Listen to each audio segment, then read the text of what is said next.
Thank you, Mr. Chairman. Thanks all of you for being here as well today. To Senator King, just as a heads up, there are some states that are like that. For 25 years, the Oklahoma election system has had a paper ballot and an optical scan, and it's been a very good backup for us.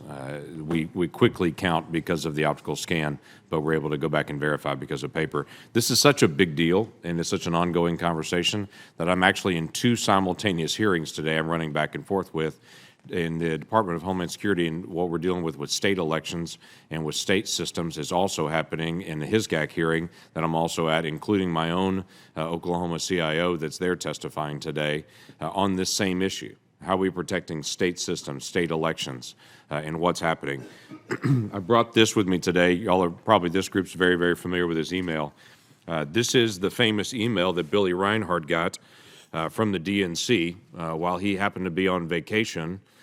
He was out in Hawaii enjoying some quality time away from his work at the DNC, and he gets an email from Google, it appears, that says someone has used your password. Someone just tried to sign into your Google account, sent it to him, and told him someone tried to do it from the Ukraine and recommended that he go in and change his password immediately, which, as the New York Times reported, he groggily at 4 a.m. when he saw that email, was frustrated by it, went in, clicked on the link, changed his password, and went back to bed. But what he actually did was just gave the Russian government access to the DNC, and then it took off from there. Multiple other staff members of the DNC got an email that looked just like this. Now, for everyone who has a Google account will know that really looks like a Google account. Warning. It looked like the real thing. When you hovered over the changed password, it showed a Google account connection where it was going to, but it wasn't. It was going to the Russians. About 91%, my understanding is, about 91% of the hacks that come into different systems start with a spearfish attack that looks just like this. So let's talk about in practical terms for our state election folks and what happens in my state and other states. First, for you, Mr. Prestap, how does Russia identify a potential target? Because this is not just a random email that came to him. This was targeted directly at him, to his address. It looked very real because they knew who he was and where he works. So how are the Russians that savvy to be able to track this person, and how does this work in the future for an election system for a state? So I can't go into great detail in this forum, but I'd say what intelligence services do, not just Russia there, is they're looking for vulnerabilities. And that would begin in the cyber sense with computer vulnerabilities. As far as targeting specific individuals, I don't know all the facts surrounding that email and all the emails were sent, but my guess is they didn't just send it to one person.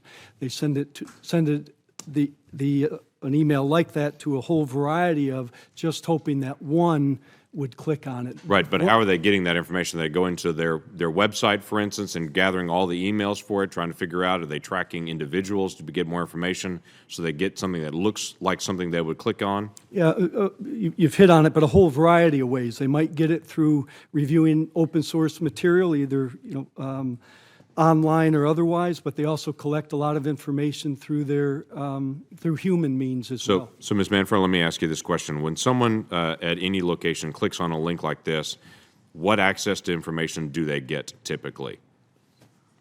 Well, sir, it depends on the system itself, and I imagine that's probably a frustrating response. But given the, and I think this is important for the public to understand, as the threat evolves, they're going to continue, as we educate the public, don't click on certain things, look at, make sure you know the sender, for instance, before you click on it. And as our defense gets better, the offense is going to look for other means. And so we look, in this case, ideally, we want people to look and see what is it that they're actually clicking on before they click it. Some organizations choose to say when an individual clicks on that link, they choose to not allow that to go to that destination because they know it's suspicious, or they have some mechanisms in place to put that into a container and look at it. Other organizations don't take those steps, and it really depends on your risk management management and the technical controls you've put in place. Let me ask a quick question. Who has primary responsibility for federal election integrity? Which agency is the prime mover in that? Obviously, states oversee their own, but which federal entity is working with the state to say they're the prime person or the prime agency to do it? For election cybersecurity, our department, in coordination with the FBI and others, is leading the partnership with state and locals. Great, thank you. Senator Manchin.